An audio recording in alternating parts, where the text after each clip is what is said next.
तो किसी ने क्या खूब कहा है कि एक मछली पानी में डूब जाती अगर वो प्रतिदिन तैरने का अभ्यास नहीं करती। हेलो एवरीवन, मैं हूं सुप्रिया पोद्दार और आज के इस वीडियो में हम बात करने वाले हैं कंसिस्टेंसी के बारे में। कंसिस्टेंसी मीन्स जब हम किसी काम को निरंतर रूप में या रेगुलर बेसिस पे करते हैं उसे हम कंसिस्टेंसी कहते हैं। तो ये बहुत ही इम्पॉर्टेंट है क्योंकि अगर हम किसी भी फील्ड में सक्सेस चाहते हैं, आइदर वो हेल्थ के सेक्टर में, वेल्थ, रिलेशनशिप या किसी भी चीज़ में, तो हमें उसमें रेगुलर बेसिस पे अपने एफर्ट देने होते हैं। 2 दिन या 4 दिन करके किसी भी चीज़ों में सक्सेस को अचीव नहीं किया जा सकता। तो बहुत हद तक हम ये भी कह सकते हैं कि कंसिस्टेंसी और डिसिप्लिन दोनों एक दूसरे पे को डिपेंडेंट है।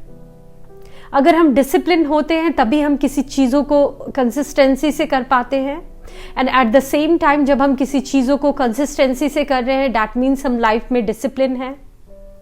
तो अगर आप कंसिस्टेंसी को बना पाते हो तो बहुत हद तक अपनी लाइफ में डिसिप्लिन को भी मेंटेन कर पाते हो, जो कि हम सभी को पता है कि अल्टीमेटली डिसिप्लिन ही सक्सेस की की है। तो अब क्वेश्चन अराइज होता है कि इस कंसिस्टेंसी को किस तरह से मेंटेन किया जाए, क्योंकि इतने सारे डिस्ट्रैक्शन हैं।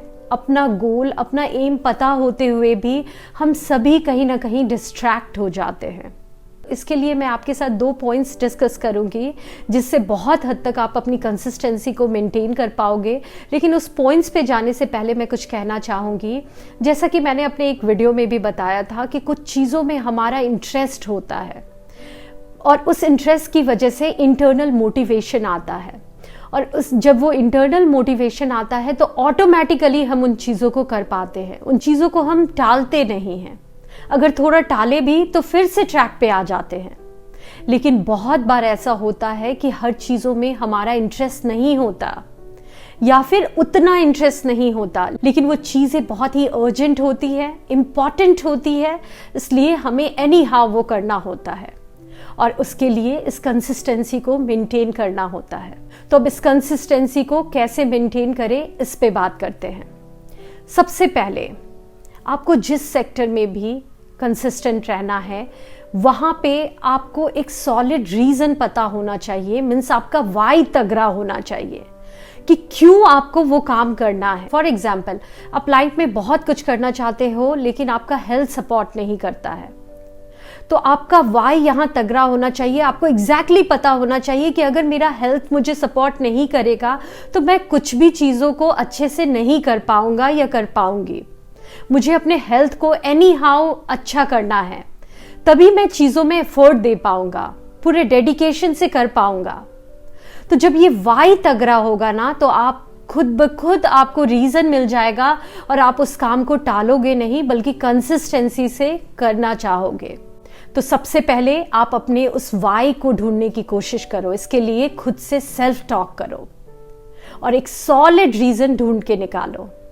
दूसरा पॉइंट मैं ये कहना चाहूँगी, अभी कुछ दिन पहले मैं इंटरनेट पे कुछ सक्सेसफुल लोगों के इंटरव्यूज़ भी देख रही थी। उसमें उन्होंने ये कहा था कि डिसिप्लिन और ये कंसिस्टेंसी काफ़ी बोरिंग होती है, राइट, बट मैंने लाइफ में जो भी अचीव किया है इसी के बेसिस पे, इस कंसिस्टेंसी के बेसिस पे, इस डिसिप्लिन के बेसिस पे ही अचीव किया है।